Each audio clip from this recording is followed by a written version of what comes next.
And we are back. Welcome back to Something Else Today podcast. I am your host, DJ Mahlatsi, and today we are going to talk about forensics, pathology, maybe others call it death. But I am with an amazing guest who has some really, really cool hairstyle, guys. Dr. Yaseen Bismilla, as well as our ghost AC, the devil's advocate himself. So in the building. Yes. So, Doctor, welcome. How are you doing? Thank you so much. Good to be here. It's great. I love the hair. I can't. Thank you so much. Sure, I'm going to try to pet or ASMR on the camera. No, that's fine. Welcome to Said Podcast. Thank you so much for joining us and honoring the invite. It's an honor. We really appreciate it. We want to hear more about your career. You know, your videos where you're like, we actually are very interested there. Yeah. It's quite an unknown field. Very nuanced, very upcoming field. Yeah, and also because people are still not comfortable to talk about death. Yeah, it's very difficult. I'm sure you've lost a loved one in your life. It's something that hurts and is so deeply enrooted in us, you know? So it's a difficult topic to speak about. But I'm in a career field where I help people, I give closure, I do autopsies, I deal with the death more than the living. I can actually say I've dealt more with death than the actual living, and so it's good to see it from the other side. So can you tell us a bit more about yourself, where you were born, your education? Okay, so I'm from the Northwest. I'm from a humble town called Potchefstroom in the Northwest, represent. And I then did my medical school in the University of the Free State, that's in Bloemfontein. I then did my internship at Joburg Gen in Johannesburg. And then my community service, my Zuma year, I did in Pretoria. And then I specialized into forensic. So you started forensics a bit later. A bit later, yes. So you were a doctor sort of before? Yes. So I was 3 years 2 years at Joburg Gen and 1 year at a clinic in Pretoria, a rape clinic. Oh. And that was my entry point into the forensic world. Okay. That's that must have been a lot. So what inspired you to be a forensic pathologist? Sure. So working at a rape center is trauma on a different scale. It's GBV on a different scale. It's female assaults, sexual assaults, child assaults on a different scale. And I found myself as a medical doctor in a field that our doctors are not trained well enough. We do not know how to examine. We do not know the sensitivities around the legalities behind examining a patient for the court, for law, you know? Like, I was in a position to do justice, to do better, to not just hear something on the news, but to actually do something about it. Then I was like, how can I further my education in that? And then I did my diploma in clinical forensics. So that is everything that I do now, but with the living patient. And then I specialized from there into the death side, which is the forensic pathology side. So it was that aha moment in me, that zingy moment in me that I found in the rape center. That was my ubizo, like my calling. You know, I felt it there. Yeah, the journey just sounds like different levels of trauma that you were helping people through, and then it keeps growing and growing. Do you think, like, over time, did that like desensitize you to kind of remove yourself so you don't really get caught up in the feelings and just deal with the actual effect in front of you? There's an alarming study that found that South African doctors are the most desensitized doctors in the world because of the amount of trauma we actually endure and deal. So that, with our training, desensitizes us to a point, but then we are human. There is compassion. There is that love for saving a life, for doing good, you know? So there is a balance. I am desensitized, but to answer you, there's a lot of humanitarian work behind I desensitize medically so I can do the best job, and then I decompress separately. I have two separate minds, two separate states of mind, which you have to alternate between. Severance. Yeah. Do you know that? Yeah. Severance. Watch it. 100. Do they provide therapy for you guys? Is it like They do. They do, eh? They do. And So then especially in our field. yeah. So it's every quarterly we have debriefing. It's intense. It's cathartic. So there's a lot of a release of emotion. But what I love the most about it is it's teamwork as well. So we get to hear from the forensic officers, the undertakers, the admin staff. We forget about the other role players who deal with death, SAPs, for example, the investigating officers who come on violent scenes, for example. And hearing other people's traumas, again, is a form of healing, is a form of therapy, is a form of release. So we are offered that, and we have a wonderful wellness center that looks after us and monitors us so that we are okay. Does also like sharing your experiences on social media also help as well? It is. So that has been such a lovely outlet for me. I think I'm quite a bubbly person. I have a dark, odd, weird sense of humor. And I often find myself... I've seen it. I've seen it on the... You know, like, so like at the back in Autopsy and stuff, we find a way to decompress like that and to show the world that side in a sensitive way is not just an honor, but it is a privilege to actually speak for the dead in a way in which South Africans and the public can understand the work we are doing. Is sensitive, but Haibo, we are happy in the work we do. We embody our calling. I don't know if that makes sense. It's not for everyone, and that's fine. Yeah, I don't think it could be for everyone on any given day Sure? because you couldn't do an autopsy.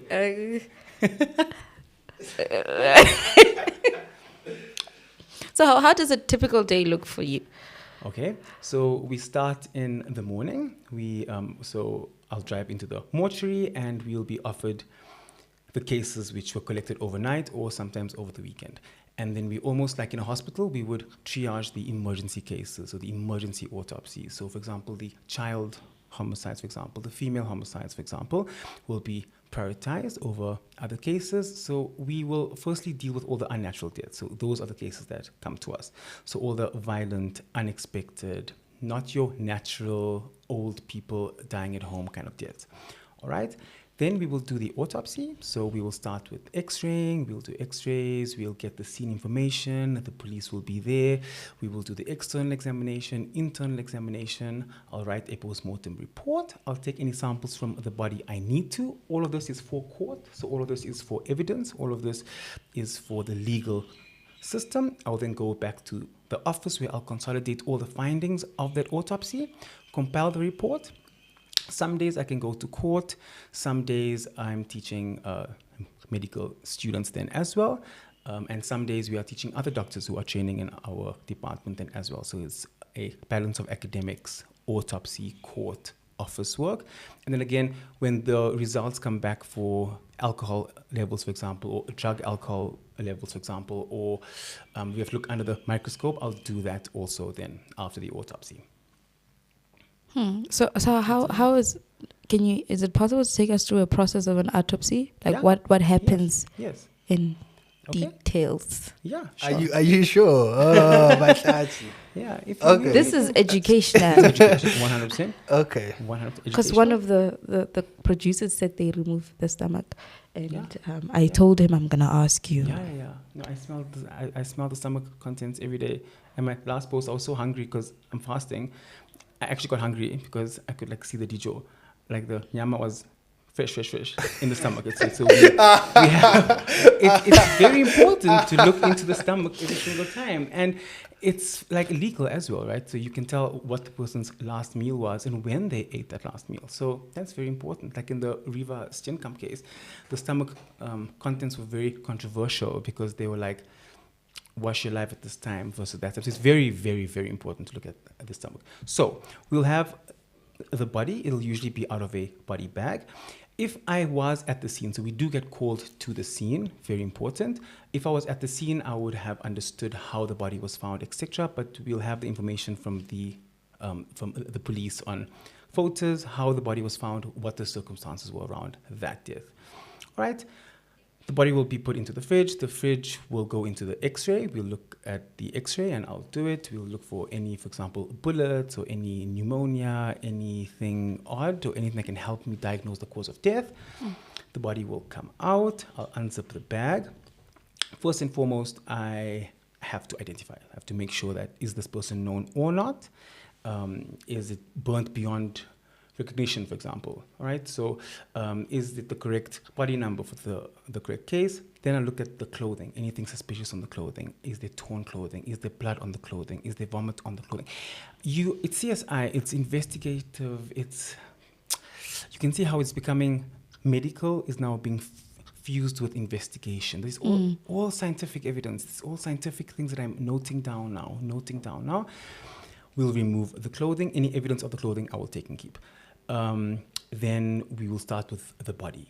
Any injury, so any trauma to the skin, any trauma to the face, if they were tied, any ligatures around the neck, around the hands. If there are bullet wounds, for example, I will try and put a probe in and out, see what happens.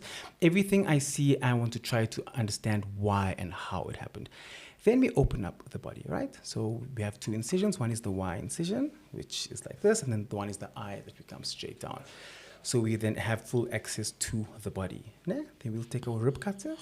You do both, or you choose which one? You choose which one. So when I want to save the neck and the neck and the muscles of the neck, I'll do the Y.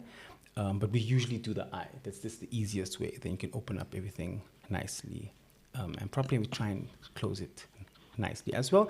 Then we take our rib cutters. I'm sure you've seen in one of my TikToks. It's quite a satisfying tool to use. Is Is really it like good. the wire cutter? It's a wire thing? cutter. Yeah. It's a little wire cutter. And we go through the rib cage. We remove the rib cage, and then we have full access to the chest, right, which is your inclusio, your heart, and your lungs. The actual organs, your shebang organs. Yeah? You remove the rib cage, like you take it out. We take out this part, and then we take it out. So it's gone. So then we have an opening now, something like this. And then we can see the two lungs and the heart sitting in the middle. Right? We'll have a look. Any blood, any injuries, any whatevers, right? It's okay. Yeah, it's not going to bite. They don't bite. Yeah, it's okay. And then, so there's a strong smell of blood. I think it's more like a butcher's kind of smell, but it's okay. It's okay. Then we go into the abdomen. That has a bit of a whiff. You kind of get a sense that, okay, we've opened up the abdomen. We remove the bowel, then we can sheba all the abdominal organs. So we look at the stomach. The liver is huge. It comes across the rib cage. We have the pancreas, the kidneys, right? We have the bupelo, we have the uterus. So we have all the organs there. Then we begin to remove the organs. We remove the whole chest as one block, the whole abdomen as one block. And then we are done with that. And then we cut open the scalp. All right, cut open the scalp. We try and keep the braids intact, especially, guys. So then we'll pull over the skin. We'll then use a bone saw. It's actually quite cool. It's one of those, like after an orthopedic a procedure when you're in a plaster of Paris to remove that. So it's those oscillating saws. We'll remove the skull cap, and then we'll look at the brain, take out the brain. Then we dissect all the organs, and we pop everything back in. We put some cotton wool inside just to make you nice and plump. So if you are mafuta, you are still. We're not going to make you skinnier in autopsy. And then we close up and make it as presentable as possible. Again, all of this for court. Hey, all of this is in a long 20-page detailed document, so that when that goes to court, it is comprehensive, it is objective. So you can see like the emotions are kind of muted slightly because of the excitement for organs and medicine and anatomy. And that's how the cause of death is determined. It's determined, 100%. And in that, I'll be like, ooh, there's a poison in the stomach. Let me take that for toxicology. Hence, the stomach is very important to look at and to smell. So the toxicology report does influence your findings? Oh, yeah. It can be the cause of death. If you drop dead now, how do you know I didn't poison your coffee or something? I'm going to look in your stomach. Mm-hmm. Yeah. So that is the joy of the, I don't know. Especially African cultures, everyone is poisoned. I don't know why, but it's something we do a lot. We have to make sure we do everything every single time for the family. So the families, when they tlhoboga the bodies, like they look at Yes. the body, they're gonna see the scarring. Yeah, so it's a suture. It's a sutured a sutured line. That's all they're going to see. And then the funeral homes are very helpful in further making sure those are then cosmetically looking a lot better. We try our best, but we're not funeral homes. We're not morticians.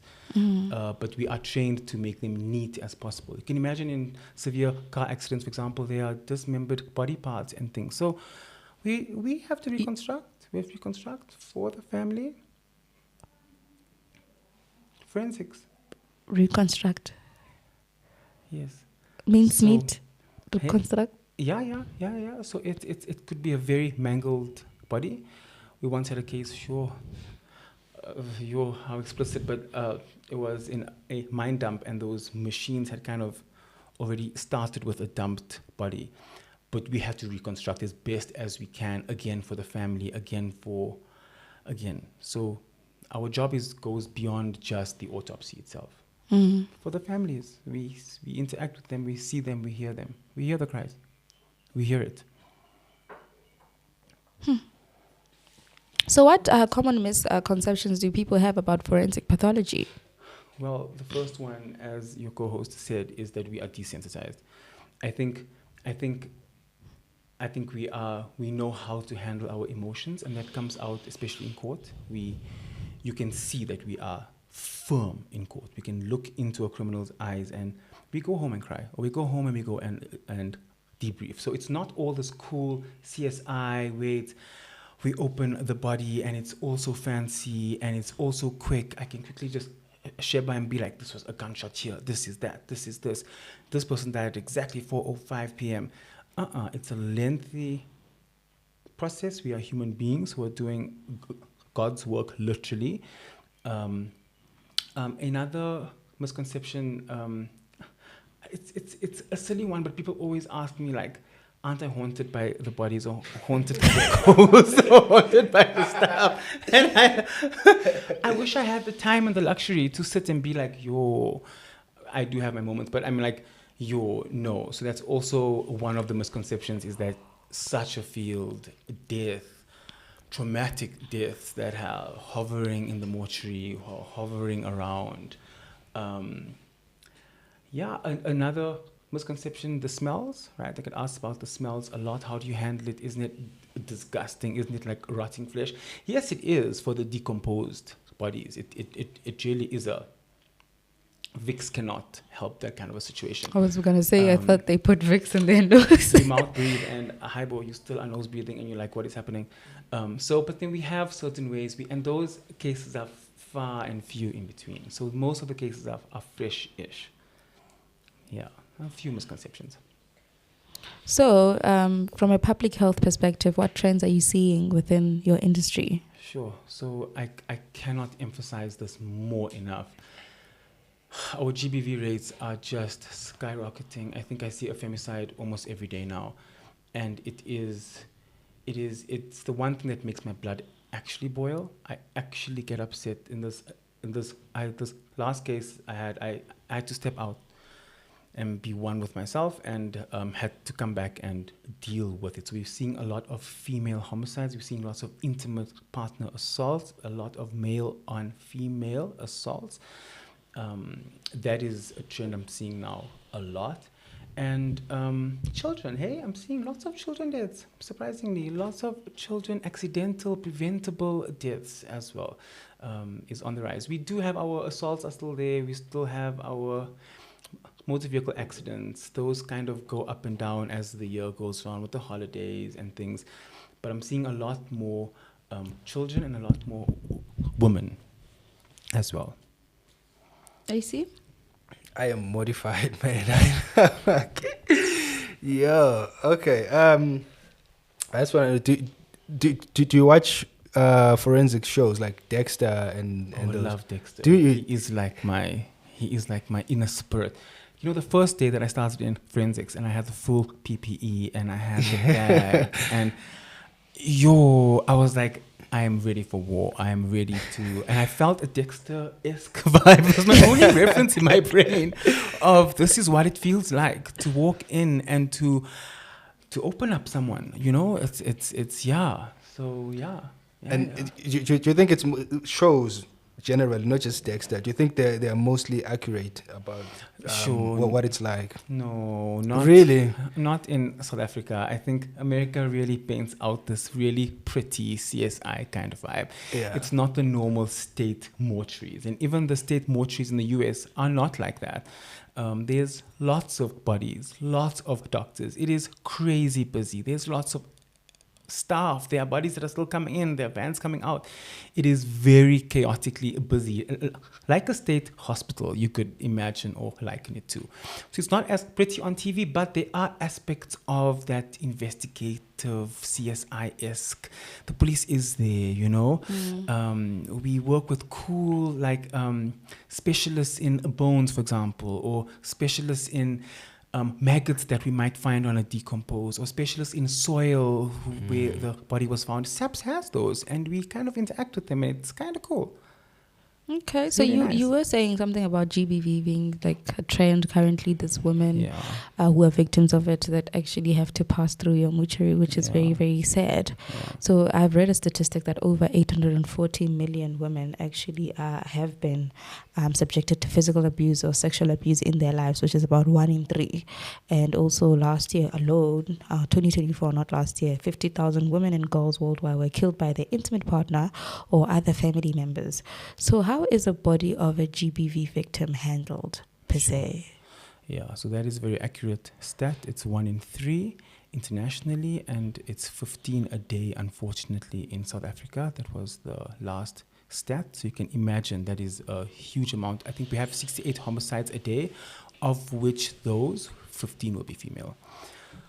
So firstly, it is handled with extreme sensitivity. We are called to every suspected female homicide case. So there will be a doctor with the SAPS on the scene. We will make sure that that investigating officer is at the autopsy, and I will see that investigating officer in court when this does go to court. It's one of those cases where we will not start until SAPS is here. We need a rape or a sexual assault kit immediately. There shouldn't be a situation of we need to find one or one is going to come through. We make sure that that is available either at the time of the scene but most probably at the time of the autopsy when we are doing the examination. We meticulously detail those cases. We almost tailor it for a prosecutor to hold in their hand in court. So the standard is still the same for any other autopsy. I personally make 100% sure that nothing is missed. Nothing I can say from my side has been missed when it comes to a female homicide, specifically in this country, with it being declared a national disaster. Here we are. So how is it different from one of a child that's been assaulted, or like a child who's a victim of GBV compared to an adult woman? Yeah. So I think children hit me a bit more. They just affect me slightly a bit more. You know, when I think of Mandela's words of, you know, we need to look after our children, they are the future. When I see a child homicide, I react the same. I treat with the same sensitivity. I make sure that case is sorted out. I will never leave it alone. I will make sure I will follow up on that case specifically, especially a child. So how is it handled with the child? Are they still... So it's handled the same? The same way? It's handled in the same way with the same extremities, and it will be done first. We won't leave that case to be done for tomorrow or for another day. So it's treated with the emergency and the care that it deserves and is needed. And remember, these are the suspected child homicides, not a sudden death in a child, for example. So that we'll do everything, but a suspected homicide is slightly more important. We need to give the police some insight on the cause of death so that they can prosecute an alleged criminal faster. If that makes sense. Mm-hmm. Yeah. Are there any cases where you completely disagree with, say, the investigating officer's conclusion, and you're like, no ways, you got it wrong? Oh yeah, 100%. I had a I had a case that came in. Sure, it was a procedure-related case that a lady went for surgery, and the case was working up as medical negligence, and that's exactly how the police had seen it. That's exactly what was the working diagnosis. Open her up, found a poison in her stomach, and there was no history of anything that happened, after the hospital, that she was actually home for a while, what happened there, husband not, or the intimate partner not in the story, and I had to physically go to the police and be like, this is not a medical negligence case. You are going for someone who did something, or is this a suicide? Is it not? So it's very important then when an immediate finding. So the main point of the autopsy is also is the history we are given, does it match what we find? And if we don't, I need to let someone know ASAP. Also, like a car accident, for example, when there's a pedestrian that's been knocked down and we get the body and there's a gunshot, and this is not accidental now. We need to look. It's very important. And then is your word usually final? Like you or can they override it and say, hey, no? No, they can't override the autopsy report. The autopsy report is mine. Is the one and only. They can do a second autopsy if the family wants to do it, but the state autopsy for an unnatural death is the gold standard of determining the cause of death. I can always go and amend if I have missed something, but that rarely happens. It's those obscure cases, maybe, but if it's an obvious thing, it's very hard to miss. So we help the police. We're not there to refute them at all. We can. I do in court quite a lot. You sometimes see the prosecution, and I'm like, medically, I can only say ABCDFG, so I know my limitations. Oh yeah, because sometimes they have their own conclusion, right? Already. They are literally hammering you. The prosecution comes, and they're like, their dying words were ABCDFG. I'm like, my post-mortem report did not find that, or it's not within my scope to say that. I cannot say that. I found ABCDFG. That's all I can say. Up to the courts then to determine. But I've seen a video where you said that people take their last breath at the autopsy, at the mortuary, or that's your TikTok. No, I'm sorry if I got it wrong. Okay, no, yeah, maybe taken out of context. There is a final breath of the. So if you had to die right now and come to my table tomorrow, if I push on your rib cage, you will out. Right? There is a final breath, but no one obviously takes the final breath in front of me. If you get what I'm saying. Like vocally, you can. It makes a sound. It's an exhale. Oh, it's just an exhale, not that. Is it a release of air, or it comes through the? Air. No, it's a release of air. Your lungs are still kind of puffed up. Because when we grew up, we were told that if you were accidentally thought you were dead and you were sent to the mortuary and you wake up, they are gonna finish you off.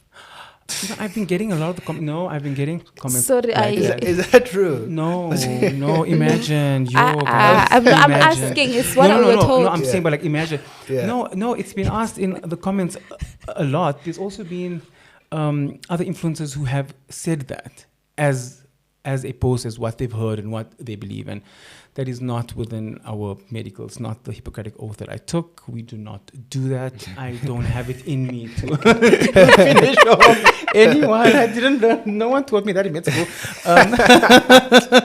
What am I going to do? Like, no, because there was a case in. I'm not going to mention the mortuary. But the Hans woke up in the mortuary, started screaming. The staff was so scared they ran away. Obviously, I mean, if I hear one of these, but if I see, we're not okay. We're not okay. We deal with dead bodies that are deceased. They are declared dead by EMS before they come to us. All of them. Yeah, so why is that one waking up? So I don't know, maybe it's just like I said, it's something I've heard when I was growing up. I've never really heard someone coming out on a story time or saying, oh my God, that's... And it's our role as healthcare workers to, debug those. Have you ever had a scare, like or rigor mortis or something? Sure, guys. So you do get a post-mortem twitch from time to time, so a hand can thingy, or the legs can sometimes shoot up. I am aware because nothing should be moving around, like nothing. and then decomposed bodies because of the air buildup. When you pop the abdomen, the body kind of deflates and then literally moves back to a different position. So that can sometimes be a jump scare of note. But I'm aware of the post-mortem movement. And there was one of the coffin birth as well, where the lady delivered a post-mortem baby. Wait, because what? Of the pressures in the abdomen from being so decomposed. And she was pregnant, and that was legs opening, water coming out. I was also just I was very junior. I was like, I need to call for help. What is happening? But that is normal. And now, then I obviously was like, I need to be okay with that. But bodies don't usually move. They're in stiff rigor mortis. Happens. I'm stuck on the trauma. the birth. Trauma. That is traumatic. So with sorry, I'm also very sensitive when it comes to talking about these. So you're saying a body can give birth after it's been gone in a coffin birth. Yes. Then the child is buried separately, or is an autopsy performed on that child? On the child, you can, but I don't. If I don't suspect that the baby was part of the cause of death, so I will leave the fetus separate and focus on the mom being the cause of death, especially in a decomposed, very difficult. But if need be, I will do an autopsy on both the mommy and the baby, and I usually put the baby back into mom, just because that's how the body came to me. There are other doctors who do it differently. It's a thing for me that I kind of want to return the body as it was given to me. Wait, this is not like a once-off thing that has happened just once. It's something that happens more than... It's very well documented. I guess there's also GBVs where those victims are pregnant women, and sometimes the child does not also survive. Yeah, and they are more vulnerable, the pregnant woman, than a normal woman, and they are sometimes targeted more. Baby daddy issues, 90% of the time, intimate partner crimes and deaths, baby daddies are coming up, and it's pregnancies. Again, important to look, we need to see what the circumstances No, it's always checked, just in case you are maybe pregnant and you didn't know, or maybe it's the family early. Didn't know, or it's in a higher sentence. Or for a higher sentence in court.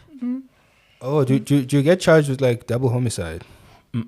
But the length of time could be higher, or the aggravated assault charge could be higher, or the motive could be more specific then of a baby daddy issue that could have been there was a baby there, so that could also help and corroborate a defense or a prosecution. So now we are moving to the Easter season. The Easter season is coming. A lot of people are going to be traveling. Busy season. It's a very, very busy season. Everybody's participating in all sorts of cultural activities. Yes. There is weddings as well. It's a very, very busy season. So what trends does the mortuary normally have along those times? Hey, road accidents, number one. Sure. We always hear don't drink and drive. We always hear those things. But to see it is something else. Always hear wear your seatbelt. Put your children in seatbelts. Now we see it. So there is a skyrocketing Easter season. Over the last Festive, we had a decrease in the overall road fatalities over Easter. But I am going to say in the year, road fatalities go up increasingly high. So road accidents go up. Pedestrians, but guys, please look left, look right as you were taught. Please do not be intoxicated on the roads. Please be careful. Look after your children, especially at events when there are lots of things happening. And they're usually in informal areas where the roads aren't so 100%. Please be careful. We see many of those accidents, unfortunately. And then there's also a spike in assaults. You puza, you want to be aggressive. So those we get a lot of aggravated assaults that lead to unfortunate deaths over the Easter season. So I would say those three are the big ones: pure motor vehicle accidents, pedestrian vehicle accidents, and overall assaults. I can't emphasize it enough. I do not want to see you in front of me this Easter season. Please be in your homes and be safe. I see. Yeah, that's powerful, man. I mean, also like you were mentioning the drunk driving. Do you how prevalent is the other drugs problem in South Africa? It's big, eh? Is it? Yo, it's big. Yo, Nyaupe, sure. Nyaupe is alive and thriving. Those Nyaupe boys are, they are unfortunate customers that we see a lot. Also in our youth, lots of drug-influenced activities. So we usually always take toxicology because there will be some influence on drugs a lot. Drugs of abuse, a lot. Alcohol, number one on the list of recreational drugs of abuse. That's how we see it now. I can sometimes smell the alcohol in the blood. That's how much of alcohol is consumed. We have an alcohol issue in SA. So very, very, very big. So very if you were to do a top 5, it would be alcohol. Would it go Nyaupe second, or is it like cocaine? In terms of drugs, yeah. So drugs okay. So in the suicides, we see more of the organos. We see a lot more of the rat poisons. We see a lot more of the what's that two-step drug? I don't know. Haloperin. It's where the sun won't set. That it's like $10 on the market, like black granules. What is it for? A lot. It's for rats. For rats. It's illegal to be sold in SA. People are buying it. They are using it for all kinds of things. So those are the top for the suicidal ones. For the recreational ones, Nyaupe is very high on there. Alcohol is very high on there. And we get a lot of mixed drugs. There are a lot of mixed drugs on the market as well. So they come up in different levels. And I would say it's about equal then about after that. But I've seen those are a lot, unfortunately, especially amongst our youth and unemployed and streets. So we see it, unfortunately. That is a lot, eh? So in terms of the alcohol, how is a case examined for the road accident fund claims? How is that body examined to put that together into 100%. Proof for the courts and for the families who are actually going to try claim? Very good question. So one of our roles is not just to determine the cause of death, but the manner of death. So the manner of death means, was it accidental? Was it suicidal?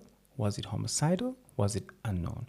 So the road accident fund, as the word says, accident, we have to try and see, was this an accidental issue that happened? Was this death accidental?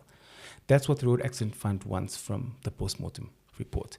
So, for example, if you were crossing the road and I really don't like you and I run you down, right? If you were extremely intoxicated and walking the streets, the road accident fund will not pay out because it wasn't accidental. You were reckless or negligent on the road. An autopsy report with an alcohol result is the only way to prove that, if that makes sense. So the road accident fund depends on the autopsy report to corroborate the claim, to help with the claim, or to refute the claim. And then insurances do exactly the same thing. When something is under investigation, they want to know, is it accidental or not? And that's our job, that we do the report and we kind of give an indication of, is this in keeping with an accident or not? But is that report going to court now that you ran me over but I was drunk and you don't like me? So no. So that will be a culpable homicide or a solid homicide charge. And that'll be up to SAPS and then, the road accident fund can't claim. But if I was sober, then 100%. Oh, 100%. And then so that'll be a road accident fund claim. Then there'll be a whole criminal charge of homicide from the other side that's been going on, from my side. So I would hopefully be in a jail cell awaiting a trial.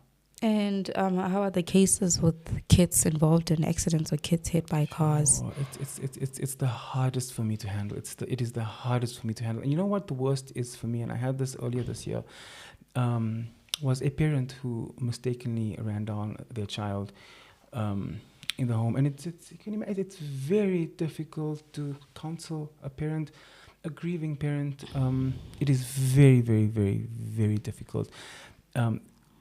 I want to say, like, accidents with children are preventable. So again, the role of forensics is to bring awareness, and is to bring policy control, and is to bring feedback to, if there's a specific area or if there's a specific something. So those do happen. We see them not as often as the adults, though, thankfully. But children, they need to be shepherded 24/7. I asked my mother, she told me horror stories, and she was probably lying half the time. But you don't, if there's a car that is moving around, you do not move. You do not move. So look after your children. And what about the cases of the scholar transports and car accidents? There was a lot. I don't know if you watched that post, but I couldn't maintain myself on camera. It was one of those moments where it just hits me. It just hits me. As I said, no parent has to ever go and identify their child on the first day of school, a few hours, in the morning. So those cases affect me, and I have done mass disaster cases before. I remember a case of a whole huge bus of people who are going to work at 5 a.m. I've never done autopsies on warm bodies because they were piled up. Every person died in that. It was a huge bus. It was 30-something bodies that were just there. And again, it's those goosebumps. Complete goosebumps. It's alive. The organs are warm. It's one of those harsh realities that hit you. But then that's where your calling, your fight for justice comes in, and the compassionate side comes in the report. It's almost an aggressive medical way of giving back to society, and we try and counsel the families in those situations. But that was a difficult one. Yeah, but sometimes, when when someone is traveling with the bus, that probably means maybe they're coming from a far place. So how is the body maintained so that when it's repatriated, yes. it can be moved properly? Like, that's the best English I can come up with. No, 100%. There goes my English. So we try from the scene to keep all the belongings and everything per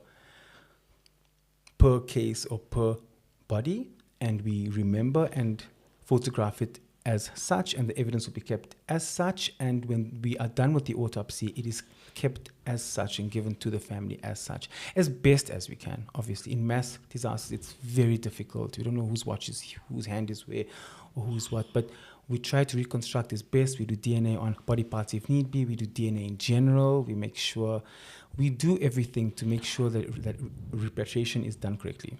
So, for example, mass accidents, I'm actually very interested to hear this.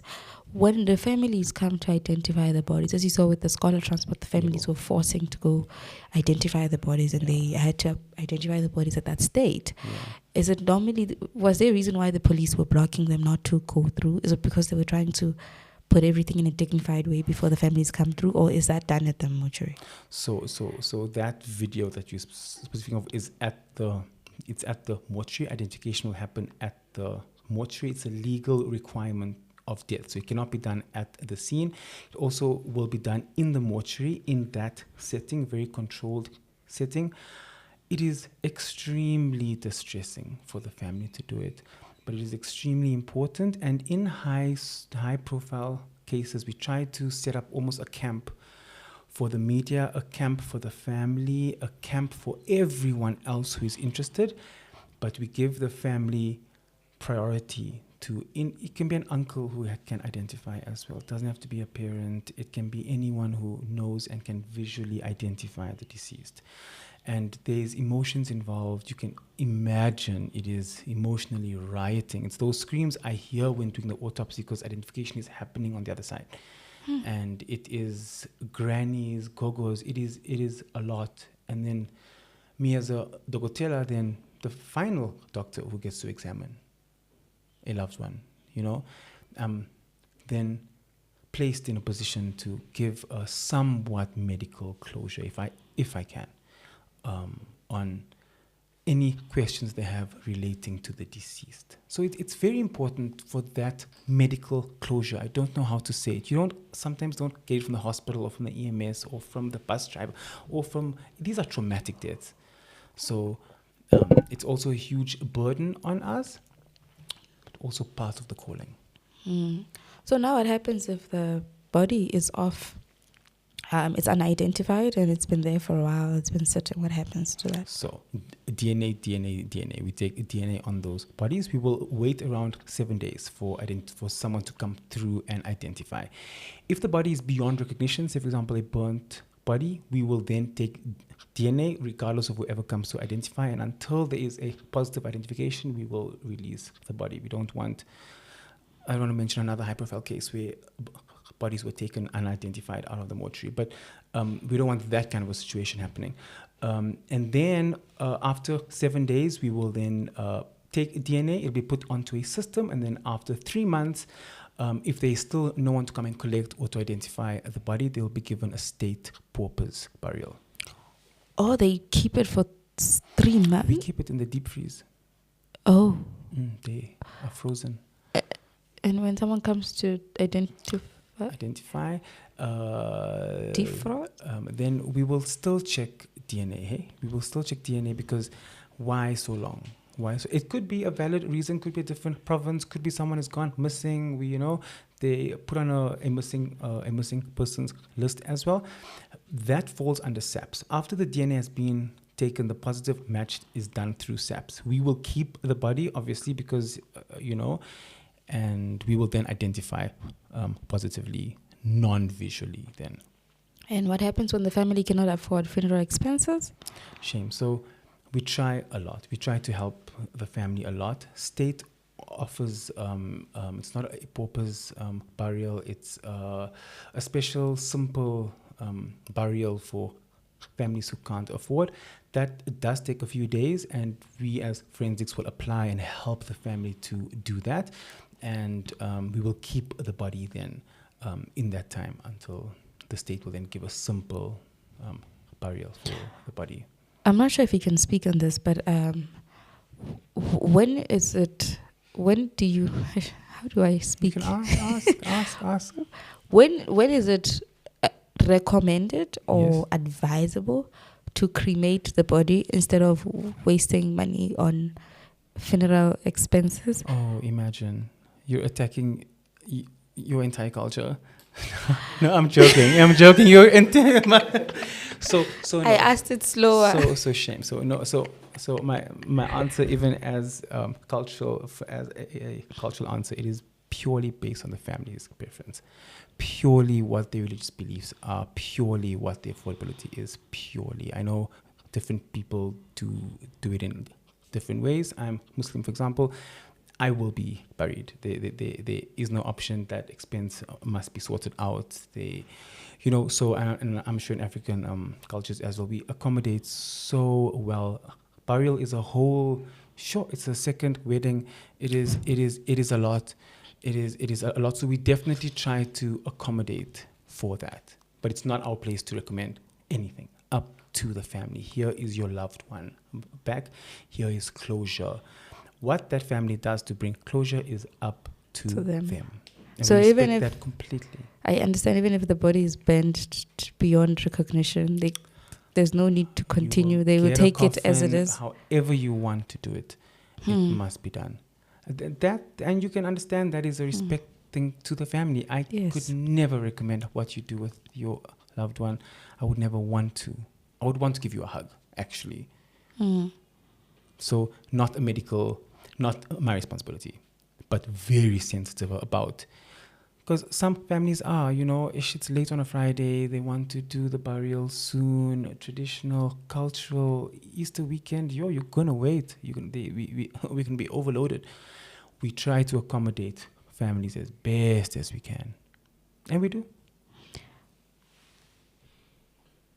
So if someone wants to become a forensic pathologist, right? Yes. That's it. Do you have to go through the route of medical school first, or is there a different branch that you can follow to go straight to? Is it? Unfortunately, you'll have to go through med school. It's a grueling. You have to be a doctor. Or there's no direct forensic pathologist course. There's no shortcuts, AC. I think of a career change. There are other aspects of forensic medicine that you could either work in the lab or be a forensic officer who helps us eviscerate the bodies, who go to scenes, who are trained on criminology, etc. But to do an autopsy and be a forensic pathologist in South Africa, it's a qualified specialization like obstetrics or surgery. It's a grueling academic field. You have to know everything about the living to understand the dead. Everything.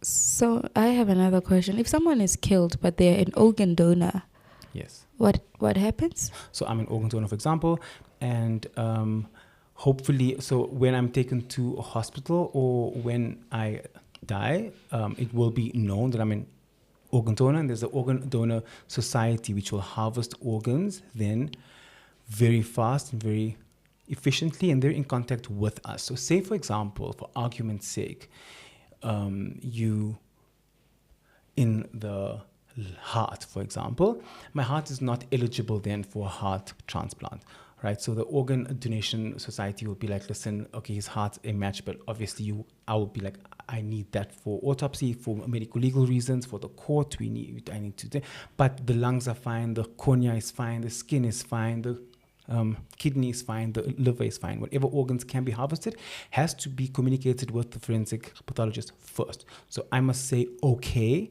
and I'm expecting that organ removed when I come. I don't want a situation where the family's like, Hybo, where's the heart?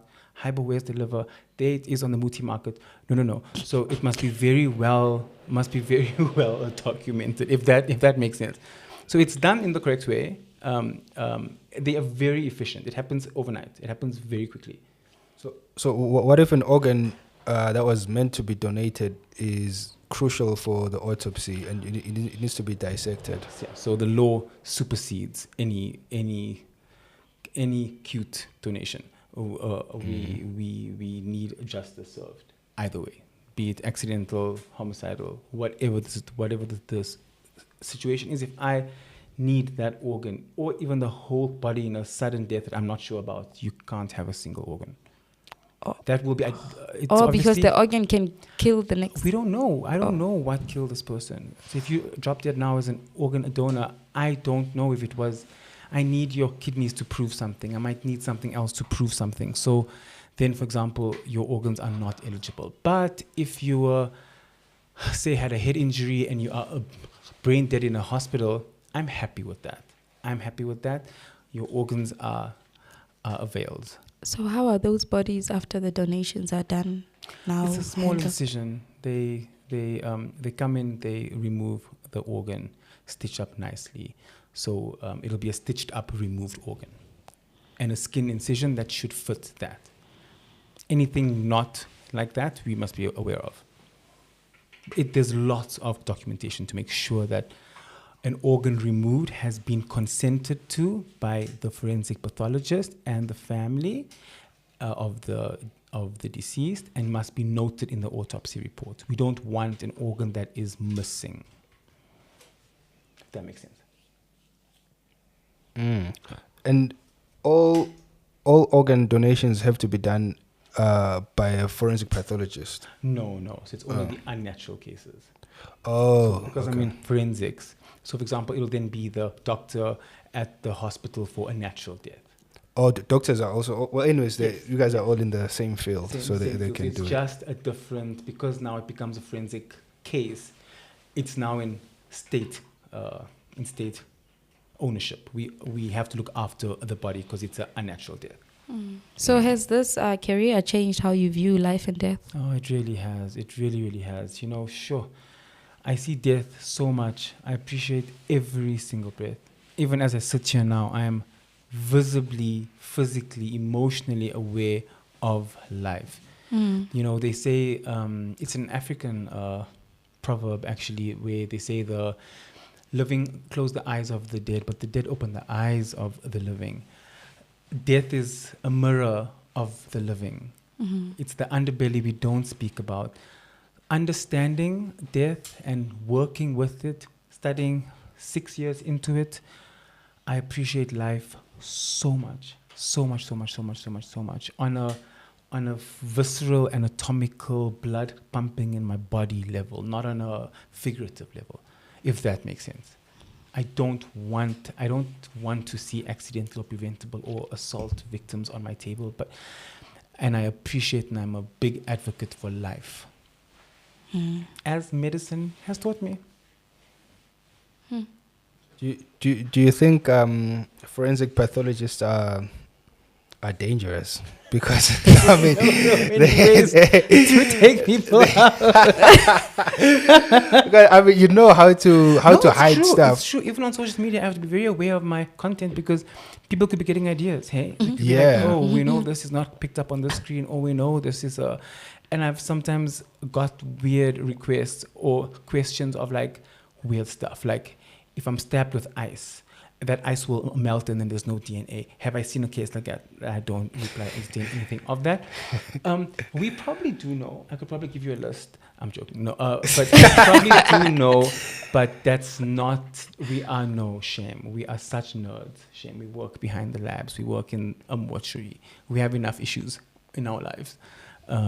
But no, that's not the point of the work we do. It could be a 10-mark exam question, but yeah.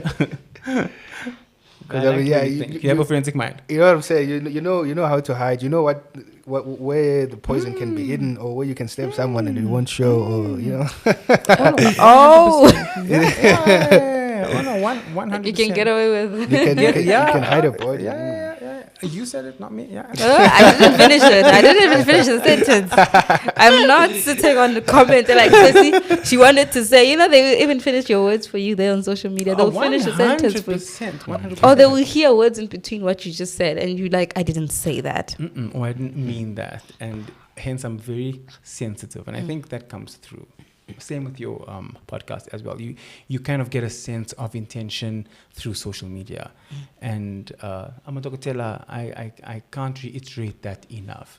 So hence, like, that is a valid question. It's a valid question, and there are dodgy doctors out there.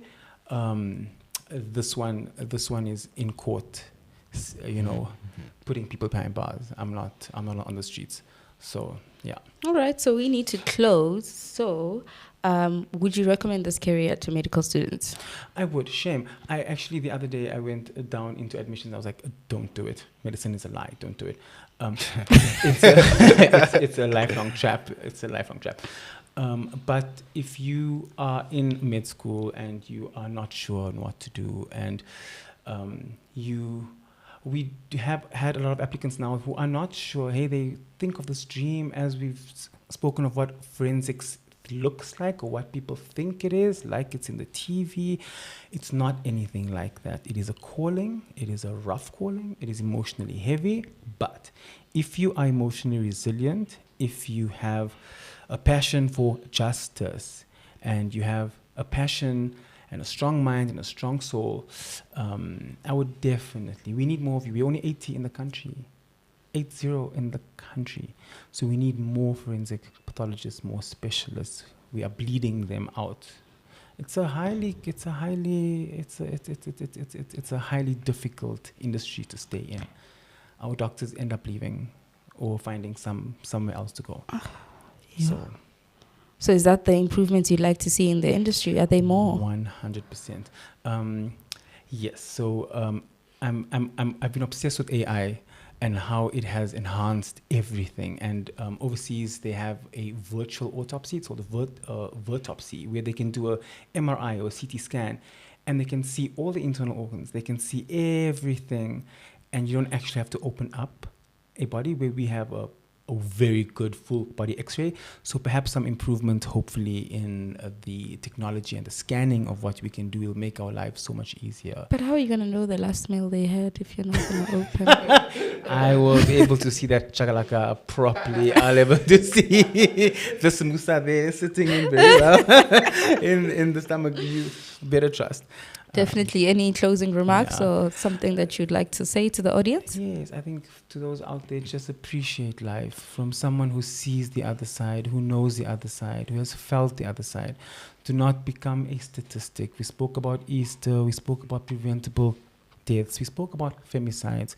We spoke about heavy topics. But please know that there are people out there who are doing God's work, who are doing humanity's work, who are not saving lives, but we are working with the dead to improve the life, improve living. I hope that is the take-home message. And thank you for this opportunity as well. Oh, thank you for coming. I was so excited, even though the questions that I was drafting, I was like, oh no.